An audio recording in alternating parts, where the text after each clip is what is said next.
Assalamualaikum warahmatullahi wabarakatuh. Sahabat Bahtera Langit yang dirahmati Allah, pernahkah kamu merasakan pahitnya ditolak, diremehkan, bahkan disakiti, padahal yang kamu bawa adalah kebaikan? Hari ini, mari kita renungkan bersama salah satu kisah paling menggetarkan hati dalam perjalanan dakwah Rasulullah. Kisah yang penuh air mata, luka, tapi juga dipenuhi cinta dan doa. Inilah kisah perjalanan Nabi Muhammad ke Taif.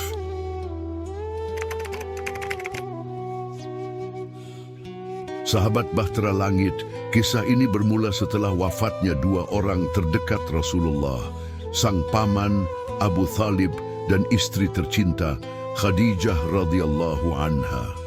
Tahun itu disebut Am al-Huzn, tahun kesedihan. Beliau kehilangan pelindung, kehilangan penguat hati, tapi dakwah harus terus berjalan.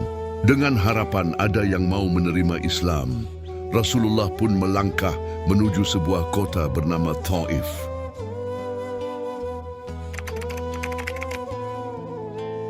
Namun, sahabat Bahtera Langit, sesampainya di Taif, Rasulullah justru disambut dengan penghinaan. Para pemuka kabilah Saqif menolak dengan kasar, bahkan berkata, "Apakah Allah tidak menemukan orang lain selain engkau untuk menjadi nabi?" Lebih dari itu, mereka menghasut anak-anak kecil dan orang-orang rendahan untuk melempari Rasulullah dengan batu. Bayangkan, tubuh beliau yang mulia itu berdarah, kakinya luka parah, hingga darah mengalir membasahi sandal beliau. Zaid bin Haritsah yang menemani pun ikut terluka ketika mencoba melindungi beliau.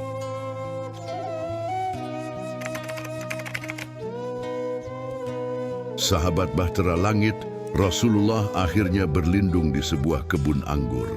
Dalam keadaan penuh luka dan kesedihan, beliau menengadahkan tangan dan berdoa, "Ya Allah, kepadamu aku mengadu kelemahanku, sedikitnya daya upayaku dan kehinaanku di hadapan manusia. Wahai Zat yang Maha Penyayang, Engkau adalah Rabb orang-orang yang lemah, Engkaulah Rabbku. Asalkan Engkau tidak murka kepadaku, maka aku tidak peduli. Namun ampunanmu lebih luas bagiku." Subhanallah, doa yang lahir dari hati penuh luka, tapi tetap penuh kepasrahan dan cinta kepada Allah.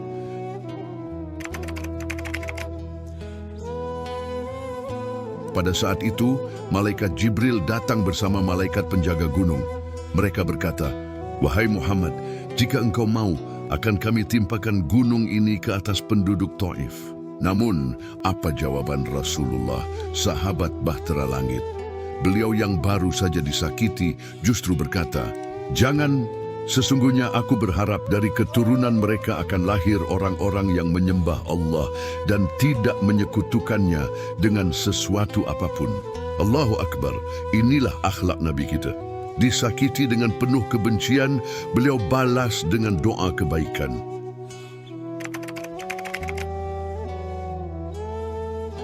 Waktu pun berlalu, doa Rasulullah menjadi kenyataan. Taif akhirnya menerima Islam. Dari keturunan mereka lahirlah para pejuang yang ikut menegakkan panji Islam. Kisah Taif bukanlah kisah kekalahan, sahabat Bahtera Langit. Ia adalah kisah tentang kesabaran, keteguhan, dan cinta Nabi kepada umatnya.